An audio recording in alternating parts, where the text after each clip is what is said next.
Welcome to the Coming Home Well podcast, the show that educates, supports, and advocates for the veteran community. Your host, Dr. Tyler Piron, U.S. Army retired, will bring you exciting conversations with amazing guests about resources, research, and military history, all geared to helping our warriors to come home well. Here's your host, Dr. Tyler Piron. Welcome back to Coming Home Well. I'm your host, Tyler Piron, and today we are going to be talking about transitioning. And this is going to be a little bit different than the normal military transition, which we've covered a lot. We're going to be talking about law enforcement and first responders transitioning after they stop their being a first responder. And so to help us with that, we have Paul Pantani. I was practicing before the show to say it the right Italian way, but I probably garbled that up. And Paul is uniquely positioned to help us sort of get after this. He has his own podcast, and it is a pretty amazing thing. He's done a bunch of episodes, but he's also a transitioning first responder. He's been out for about 3 years now, and he has some really great insights into the unique challenges that first responders have when they're transitioning out of that role. Paul, thank you so much for joining us on Coming Home Well. My pleasure. Thank you for the invite. I really appreciate it. So, Paul, tell us a little bit about you. Where did you serve? What you do? That kind of cool stuff. So if you want me to keep it work-related, I spent 35 years in law enforcement. All my time was in Southern California. I started with a local police department within a year after graduating high school. I knew coming out of high school that that's what I wanted to do. I wanted to be a police officer. Don't ask me why. Don't ask me where it came from. I'm sure there's some psychological or psychology experiment in there somewhere, but I'll loosely call it a problem child while I was in high school. I am fortunate that I actually even graduated, kind of problem child. I got very lucky in my senior year, and I had a guidance counselor who basically told me to pull my head out of my you know where, and turn myself around. But as much as a knucklehead as I was, if you would have asked me in high school, I knew I wanted to be a police officer. Don't come from a family of cops. I've got some firefighters on the East Coast in my family, but in general, nothing in my background. So like I said, I was working for a police department within a year after graduating high school, did every paying job short of being a police officer, cadet, dispatcher, jailer, all of it. Finally went to the academy when I was 20, just shy of my 23rd birthday. Spent the next 15 years at that police department, made my way into detectives, did all the other assignments that you could think of, field training officer, that type stuff. Being that it was a smaller Southern California department, our detectives weren't permanent positions. And so at that time in my career, I didn't see promoting as a positive, because within a smaller organization, to me, it felt if I promoted, that was going to limit my opportunities. So I kind of dug my heels in as a detective and really tried to pigeonhole myself to basically make myself invaluable to the detective bureau and hope that they would keep me back there. I was coming up on the 5-year mark, which was the maximum that historically, that was about the maximum you were going to get. And I started seeing some of the people that were promoting below me into the corporal positions. And we've all been there. You're like, I'm not working for that person. Yeah. So tested for corporal, came out number 1 on the list. And so basically it all kind of converged at one point. I saw the ending of my detective bureau career coming to an end. I saw myself going back to patrol as the junior corporal, working weekend nights with, at that time, almost 16 years of service. And I just kind of went, this isn't going to work for me. And I had a friend of mine who was working for a DA's office here, also in Southern California, had a very aggressive mentality to the office. And for anybody who's not familiar with it, a DA's office is a law enforcement agency. The only difference between that or a traditional police department or a sheriff's department, we just don't have a patrol function. We don't have investigators driving around in black and whites. We are a giant detective bureau, if you think of it that way. And so I applied, got hired there, started there in 2008. and spent the next almost 16 years there, retiring in 2023. Had some unique experiences there. At my first police department, being that it was small, there were only 6 detective options for you. 2 assigned to property crimes, 2 assigned to crimes against persons, which is your domestic violence, your child abuse, that type stuff, and 2 for narcotics. And so for the first 7 or 8 years of my career, every time a detective or a narcotic spot would open, I'd put in for it. Mm-hmm. I didn't get it. That ended up being a huge turning point in my career, because after getting passed over a couple times, really kind of starting to fall down that trap of it's somebody else's fault. It's the department's fault. It's never my fault. And I was very fortunate that one of my former training officers became the sergeant of the training officer program. And she pulled me aside and she's like, "Hey, I don't like where your career is going. And you're starting to become the disgruntled senior guy, so to speak." She made me a training officer, and that really turned me around. But what that did was I just kind of told myself, the next detective spot, I'm just going to put in for it, whatever it is. And I stumbled into fraud and found that I loved it. Loved the mental challenge of it. And so when I went to the DA's office, that's where I did. And again, I stayed in that small mind mentality of, if I promote, there's less things I could do. I was on our tactical team. I was on doing fraud. We got to do a lot of cool things. About, I would say, coming up on about the 8-year mark, so 7, 8-year mark, I got the opportunity to go to the FBI and start doing computer forensics. Mm-hmm. Thought that was going to be my ticket for transition and what I was going to do afterwards. Spent a couple of years there, and again, it was trying to find that balance in my life. I really liked the tactical operations side of things. When I first went to the FBI, they had no problem with it. Hey, go do it. Go do your tactical stuff. Not a big deal. And then about a year into it, they went, "All right, you're away from your desk more than you're here, so you need to choose." And I was starting to contemplate post law enforcement career. At that point, I probably had about 8 to 10 years left. And so I went, you know what? The forensic stuff is going to do me more benefit than the tactical stuff. So I opted for the FBI. That second year, it really became apparent that I wasn't a computer guy at heart. And I wasn't giving 100% of myself to that. I was doing the basics. The one thing I will, for anybody who's worked for a law enforcement agency, the one thing I will tell you is the FBI is great for training. If you get into a task force officer position, they are going to put you through an enormous amount of training. And I will forever be grateful for that. But within the computer forensics realm, at least at that time, they required us to do the culmination was a computer networking course, like actually learning and operating networks. That was Greek to me. And I studied, I failed the test. They were pretty good about if you were doing well, they usually used to give you like a 3 to 6 month window. Hey, restudy, retake the test. My boss called me in and said, "Hey, this isn't for you. You're not a good fit here." And again, it was that punch to the gut, so to speak, sent me back to my organization. I was again very fortunate to have the right people in my corner. And somebody pulled me aside and said, "That was just a hiccup. Now's when you need to turn the corner. You need to promote." And so basically spent the last 8 years of my career promoting up. I retired as a commander. And if I could tell anybody listening to this, if you've ever considered promoting, do it. It completely changed my outlook on doing police work and what I felt I was able to give back by caring for and getting my people what they needed to get their job done and just stepping out of the way and letting them run. I wish I could have done that for another 10 years. Yeah, it's amazing how we sometimes want to be pigeonholed and go down those specific things. I have, as you were talking, I was thinking about people that I know.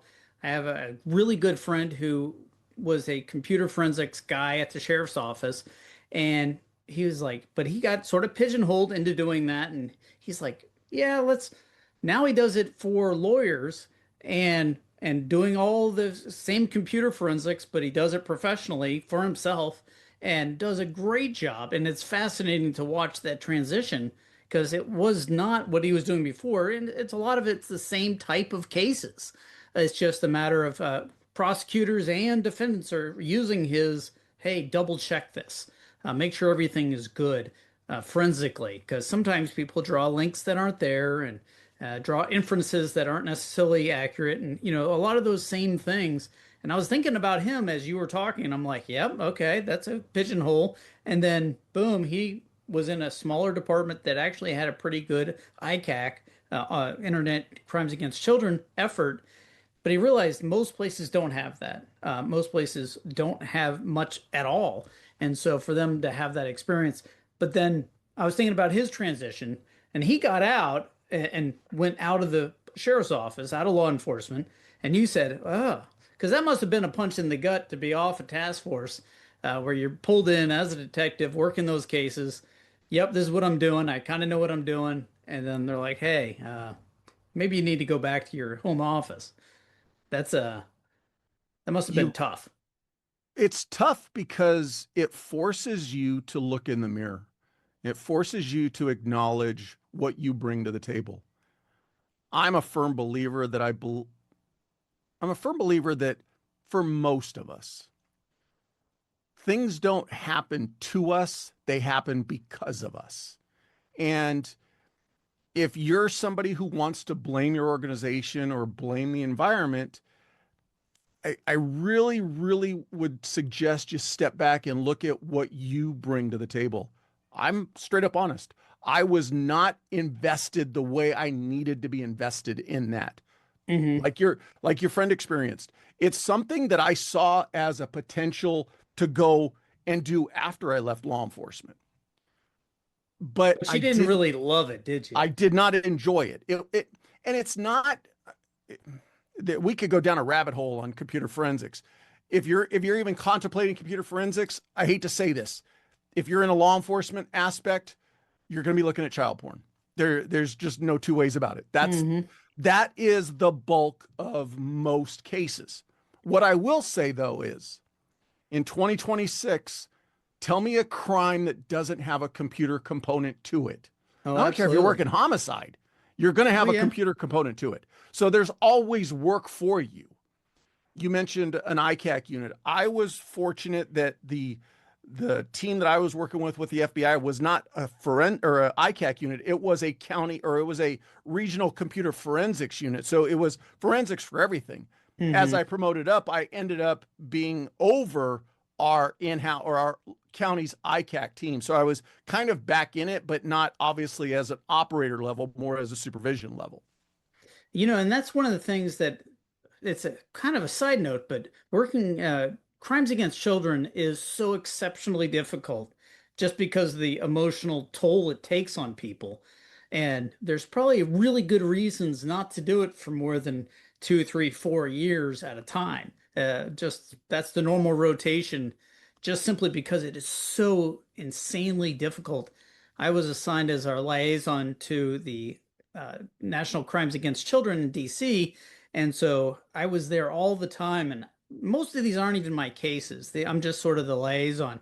And the horrificness of that experience and having to talk with the doctors and look at, images and making sure that what we think is something bad is actually something bad with a doctor looking at it. Um, it's a horrible thing, and that is very difficult for people. And so that's a quick aside, but also computers. I teach computers. That's my background, and you have to really love it and really love the puzzle of it.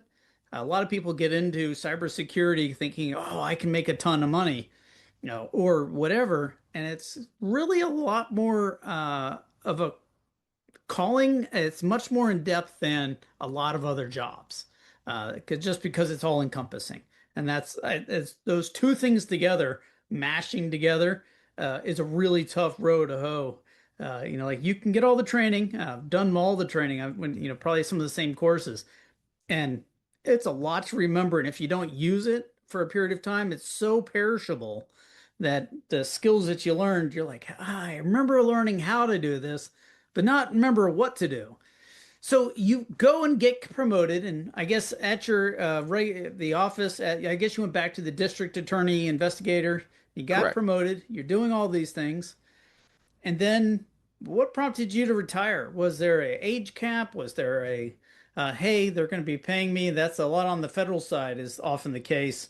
It becomes counterproductive to keep working, or especially with retirement mandatory. There were several factors towards what kept me longer because in California, we max out at 30 years. Hmm. So I was beyond my maximum when I retired. What kept me going was I had my kids later in life and I wanted to make sure that they were graduated high school by the time I retired. The other thing too is, like I said, I spent that last 8 years promoting up and really enjoyed the aspects of leadership. And Hmm. I was really actually hoping to go one more step to assistant chief. So that was kind of what I was aiming for. And it kept, so in combination, the biggest driving factor obviously was my kids. I had already said to myself, I'm not going to retire until they turn 18, get out of high school. And then by that point, I was already at the commander level. And so I started thinking, oh, maybe I could make assistant chief. And again, when you get to those levels, um, I still blame myself. I did not make myself the optimal candidate for our chief to select me. And no ill will, nothing against it, but there is some politics that go with it. And so you start looking at the crystal ball and you go, okay, if I don't get it this time and I stick around for the next retirement, oh, wait a minute. There's somebody else in the mix who's now junior to me, who's more than likely going to be brought into that position. So you just kind of Hmm. get to a point where I was maxed out on my retirement. I was not going to make any more money. My kids were now out of high school. It was time for me to go, okay, my time on this roller coaster is done. That's a very similar to the military. But we have 20-year retirement. You can stay in certain ranks. I mean, there's some minimums and whatnot, but yeah, there's people that have stayed 30, 40 years. However, most of the time they're getting out at a predetermined 30 years, 20 years, whatever. So you're looking at retirement. You're pretty senior in your department now. Your kids are getting ready to graduate. What is going through your mind? Like, what in the world am I gonna do? Because there isn't a whole lot of parallels to being a police officer or a commander in a investigative agency, and all of a sudden, what the heck? A private detective isn't quite the same thing. Well, like we talked about when we first started talking, is that you had a friend of yours who said, hey, when I retire, I don't want to do anything law enforcement related. I was definitely in that same boat. I did not want to go put on another uniform and do the same thing again. And the idea of being a PI and sitting down the street because somebody's spouse is cheating on did not appeal to me at all. The funny thing is, and you mentioned my podcast, I was already doing the Transition Drill podcast when I retired. I was Hmm. almost 2 years into it because I started September 2021 and I retired December 2023. So yeah, 2 years into it. So And that's how you processed it yourself almost is, hey, well, let me go start talking to people. you would think that with at that point in time, probably at least 100 episodes, I would have had enough conversations to figure out clearly what I was going to do next. The We thing, always say what I do when I grow up. yeah, the thing that I realized is that we're 10 years prior when I started doing fraud and computer forensics, I was thinking this is going to benefit me when I retire. Hmm. When I came to the end of this road and I was now promoting up and I was a commander, I started looking at leadership positions in the civilian sector. I brought a lot of experience to the table. What Hmm. I didn't bring though was the special certificates and the all of the HR certifications that leadership positions require. And Hmm. so what I found was even though I was having conversations with people about preparing for their transition and I was doing a podcast that talks about planning and preparing for your transition, I didn't prepare myself well enough. So once I crossed that bridge and went into management or leadership, I should have changed my focus then and started thinking about, okay, what do I need to mirror with these promotions to make myself marketable on the civilian side? Mm-hmm. And that I didn't do. And I didn't really realize it until I actually came to my retirement and started applying for positions and was getting bypassed. So you started it a couple the Transition Drill podcast a couple of years before you retired, and you're obviously thinking about retiring. You're looking at that entire process, but it sure is a whole different thing when it's real life and it's happening, isn't it? I so where I'm at, as I mentioned to you here in Southern California, I'm kind of a little bit in no man's land. I'm about an hour north of San Diego, and when there's never traffic, I'm about an hour and 45 from downtown LA. One of the problems also and I call this a problem because it's a self-imposed problem. Oh yeah. I started looking at positions and thinking to myself, okay, they want to hire me, but I got to drive to LA every day. So now I'm spending 3+ hours a day driving. Do I really want to do that anymore? The other thing was that, like I said, I would apply for positions and they liked me and they liked my experience, but I didn't have these little certifications. Could I have busted my butt and gone and gotten them? Sure. But maybe when you really stop and look at it, I didn't really want to do that. I had a friend of mine who operates in the consulting space. He really convinced me. He's like, you could do this consulting stuff. And so that's where I put all my eggs in that basket as I really closed in on retirement. So basically, if I retired at December 2023, I opened my LLC November 2023. The reasoning being is that the majority of his clients were in the first responder space. So he felt that I would be a very natural transition into that operational field, which more than likely I probably could have. What happened though, or what I ran into is, I don't care how much you have somebody mentoring you, there's still a build out process. You've got to work clients and develop them. And I got to a point where 6 months, 8 months into it, and I had a couple bites and I'd written some contracts and didn't get selected, which is just part of the process. Every consultant can remember that same issue. It takes time to develop a clientele, a client list, and become what's the word I'm thinking of? Like a Prolific. known commodity. Yes. And it wasn't happening maybe a little bit impatiently as quickly as I wanted it to. So I just kind of stepped away from that. I do some teaching on occasion. Ironically enough, I have a good friend of mine who owns a high-end PI firm doing more corporate investigations. I've done some work with him. I've done some executive protection type work. So at the end of the day, my podcast is what I really enjoy doing, and that's what I'm trying to grow. And so I'm sure subconsciously, that's where I've been putting all my efforts and my energy into that. The one thing I did hear kind of off the record was many of the corporate positions that I was putting in for, part of their background process is looking at your social media presence. I was too public of a person for them to bring into their companies. I never got to a point where somebody said, hey, choose. Do you want this job or do you want your podcast?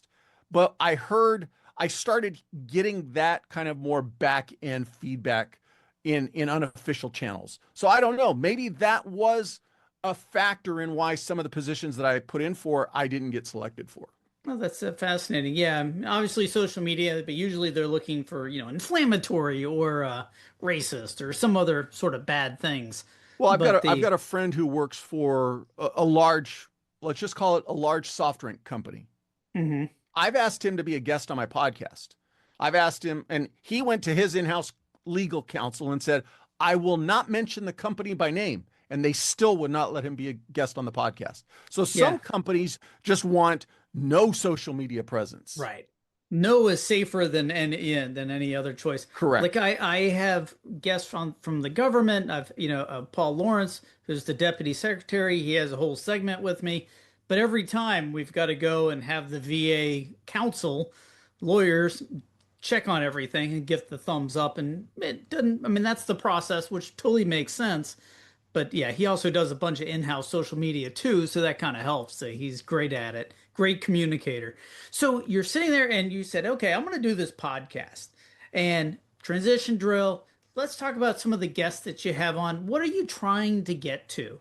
Because, being a cop, being a first responder or a second responder like a firefighter or EMT, I see you caught that. Oh, Ah. wow. No, You I'm should have I'm told me to teasing. duck for that My one. firefighters are, I'm just teasing. I've got some great friends that are firefighters. In fact, one of them's a senior person in the DC Fire Department, and he has literally been a firefighter since we were in high school together, a long time ago. I'm not going to mention how long ago, but that's a long time. He was 16, 17 volunteering at the rescue squad. And it's amazing to watch. He's one of the most brilliant guys I know, aced his SATs. And he and I were talking about a lot of the same things that you were talking about in transitioning to different jobs. And he's in DC is a pretty big city, but it's not a massive city. And he was talking about how you have to do the different types of, hazardous materials and high rescue and the regular stations. And you have to rotate through all these different jobs. And that's how you get promoted. But it's also a lot of fun to learn the different things that they all have to bring to bear. So, who are the guests? What are the type of things that you're finding when you're talking to all the first responders and the people that are catering to them? Or who are your guests? I guess is the broader question. So naively, small-mindedly, when I first started the podcast, or at least started thinking about it, I was going to focus on the first responder community because that's where I felt comfortable. That was my bread and butter, so to speak. Mm-hmm. Going back real quick, though, I really want to give a shout out to my office because I started this, like I said, 2 years before I retired. I did run it by our in-house legal counsel, and they said, go forth and prosper, and never gave me any type of mandatory oversight. They didn't require a review of any of my episodes. Now, me personally, I don't chase controversy. Mm-hmm. I'm not about giving a platform of just complaining. I go back to 98% of the situations we end up in that we are affected by, we have the bigger hand in. That's just my personal opinion. So I wasn't going to chase controversy. I wasn't interested in politics. When I was starting this podcast, I tell people it was in the middle of COVID. I was not interested if you were pro-vaccine, anti-vaccine, if you were that wasn't anything. I wanted to talk to guests about their careers and their transitions from these careers. Mm-hmm. So going back to, like I said, naively, small-mindedly, I was just going to focus on the first responder community. It was that conversation with our in-house legal counsel, though, who said, you're going to talk to veterans. And it was just kind of that light bulb moment because I say that we share something very similar in common in that they show us the great laundry list of all the cool things we could do to sign on the dotted line to sign up. And then basically when it's time to get out, there's the door. Don't let it hit you on the way out. And so I quickly went, yeah, I'm going to talk to veterans and first responders. So that is the plethora of my guests.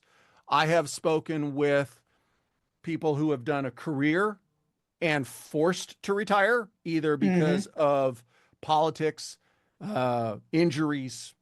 Basically, they didn't want to retire. One of the best guests I had, or at least it sticks out because of the way he put it. He was a commander in the Navy. He was a SEAL team commander.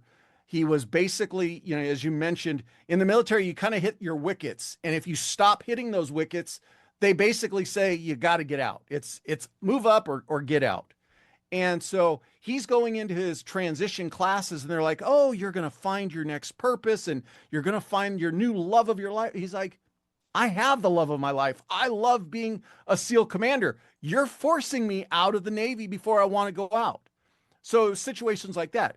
On the flip side, I've had guests who did one enlistment and went, yeah, this ain't working for me. I don't know what I want, but not this. And I've And talked that's to fair. I've talked to first responders who trash their career, bad decisions, poor choices. Hmm. But, so I run the gamut of guests that I'll speak to. My most important thing is especially for those who have made mistakes, I just want you to take ownership of it because I honestly believe if they'll come on and share their stories, that it will benefit another man, another woman who might be in similar shoes, who might be on that cliff of making a similar type decision. So I really want that aspect. But at the end of the day, the backbone of the podcast is planning and preparing for your transition, and don't wait until it's on top of you to start doing it. Put those pieces in place. You don't, I really kind of find myself driven, maybe it's because of my age, to want to talk to the young men and women who are starting in these careers. Because the thing that I want to drive home with them is it's just a uniform. It's not you. You need to focus on doing everything you can to be as close to that person who walked in the door when you walk out the door. Hmm. And what I like to tell them is just think about it today. What might I want to do tomorrow if I didn't have this career? And then start putting just little pieces in place. Because the other thing that both the veteran community and the first responder community share is tomorrow can literally be tomorrow, even if you're not planning for it. Hmm. Injure your back, injure your knee, make a stupid decision. I'll use law enforcement.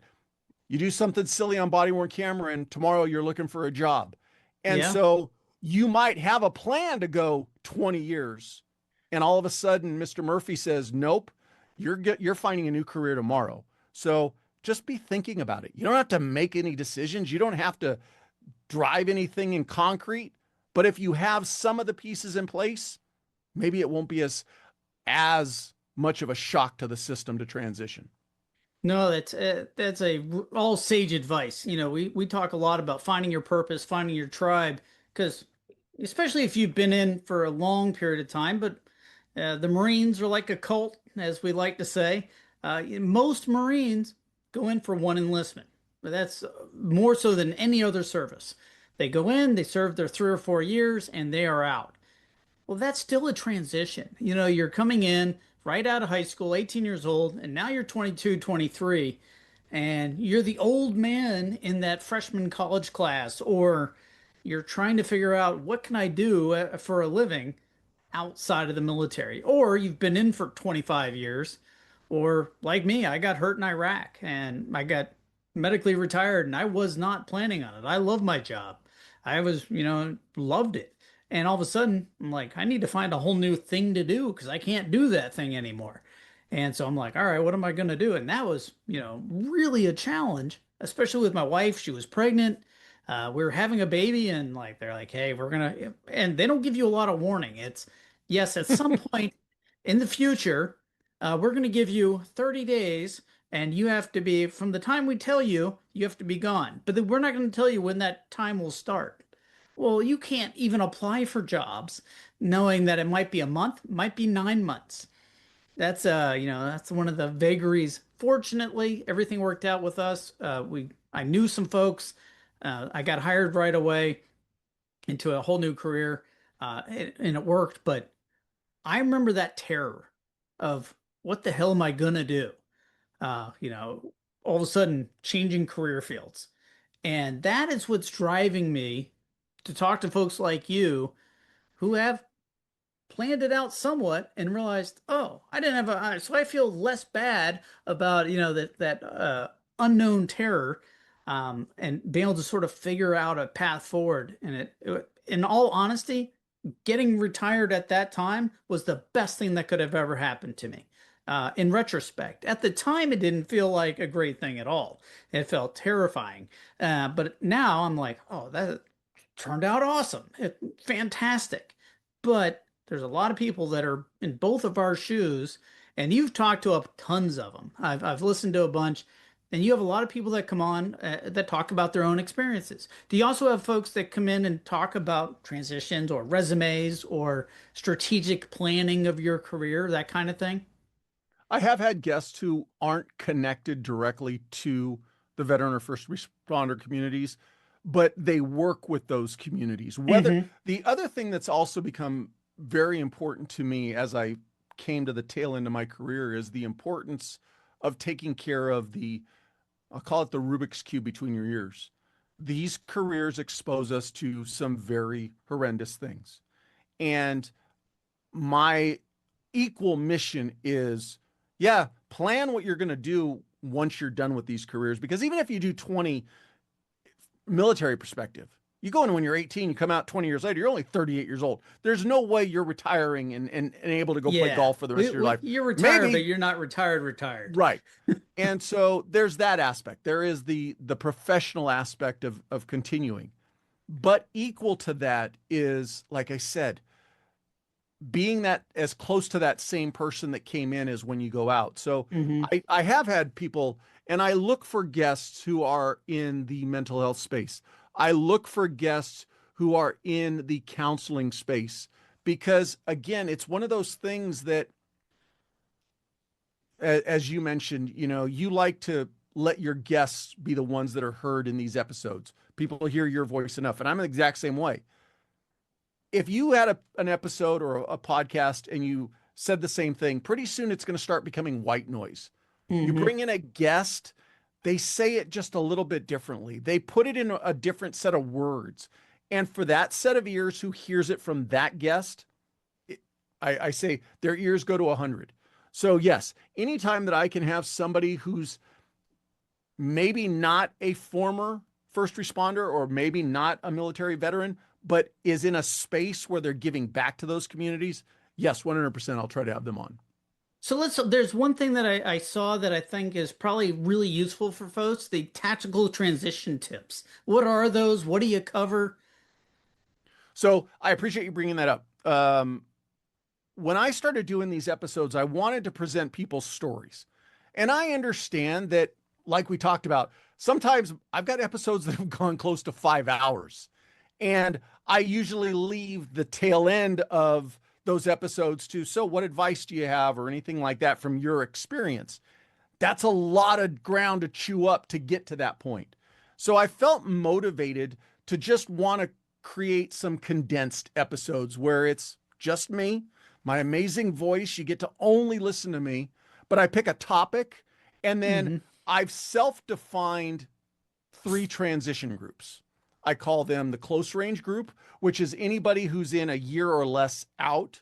I have the medium range group, which is anybody who's in that 3 to 5 year window. And then I have the long range group, which, like I said, is the newbies, the people who've got a decade or more. And Hmm. I tailor the tip back to the topic as it relates. So it's hopefully something that's 20, 25. When I first started, I was going about 30 minutes. I've tried to reduce them down now to about 20, but just to give you something to chew on, to think about a topic related to transition. So that's where those came from. No, those are pretty awesome. I went and stopped and listened to several of them. Folks, go listen to the podcast if you want a little bit of a different flavor of what we do here at Coming Home Well, but it's all focused on transition. It is a really good resource, and he has some pretty amazing guests. That is the bread and butter. If you go look through, he's talking to Navy SEALs, he's talking to police officers, a lot of different types and varied careers, and it's not all sunshine and roses. Some of them, and that's what I think is probably the most intriguing part. Is these are not always, hey, yes, everything was sunshine and everything was good, and I got out and I was making 300K a year sitting at home in my jammies. These are not these stories. By and large, there's a lot of challenge involved. Um, Personal situations, work situations, career, and as we've often seen in the military, people will be together for 20 years, they'll be married, and then within like 3 years of retiring, they're divorced. And you're like, how in the heck can you go through and live all this challenging part?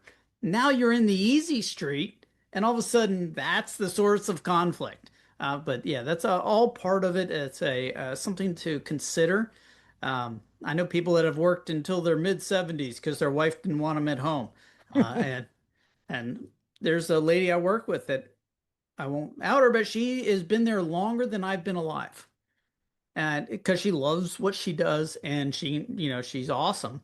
But she's been there longer than I've been alive, and I'm over 50. So do the You and me math. both. Um, but yeah, it's amazing. And you have to sort of like, all right, what are you doing? When do you want to do it? And how do you do it? The other half is, folks, when you're looking at really retiring, and I say really retiring, like not working anymore, if you can do it financially, and that's often the big driver of what you can do, or if you're going to have a second career. Like a lot of law enforcement folks, there's mandatory retirements. In the feds, it's 57. Um, it depends in the military, it's up and out, as you mentioned, but there's also caps. So everyone transitions at some point. Whether you're going to go straight to retirement or to your second career, or you're able to not work at all. There's a whole acronym. It's called FIRE, where people are financial independent, retire early.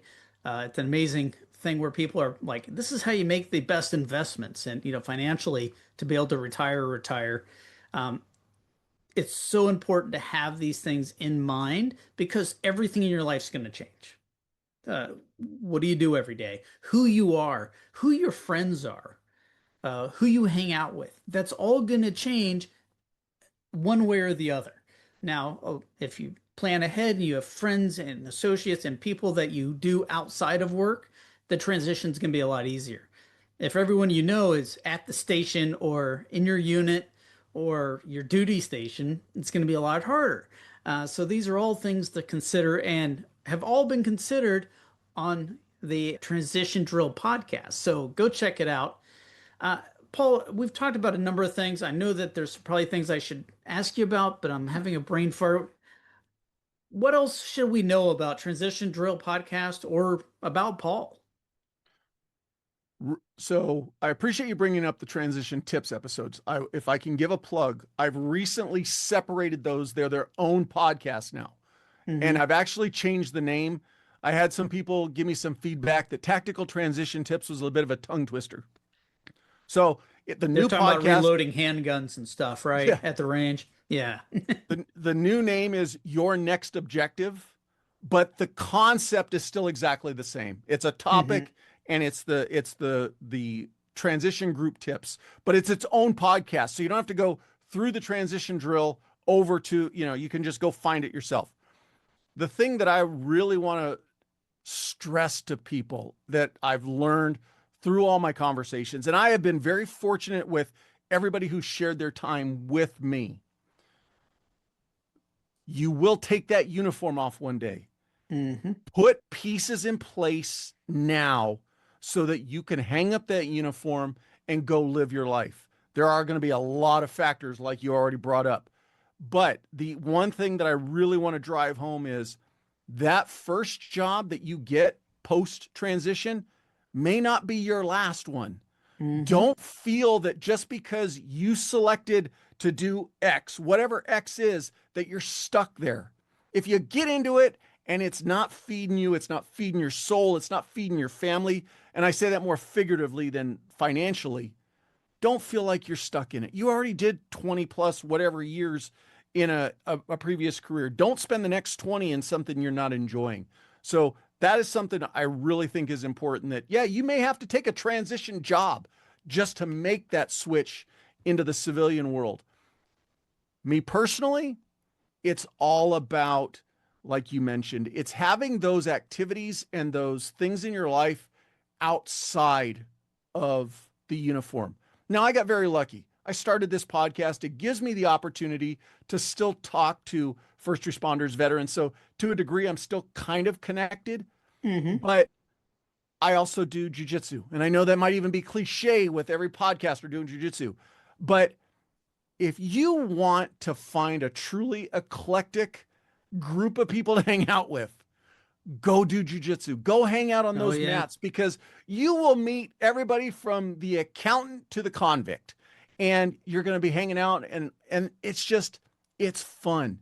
And if you've got some head noise, I guarantee you, roll for 5 minutes with somebody trying to strangle you. All you're going to be thinking about is that. So, yeah, there's so many different aspects to it. I truly appreciate the fact that you've mentioned the podcast. So, yes, transition drill.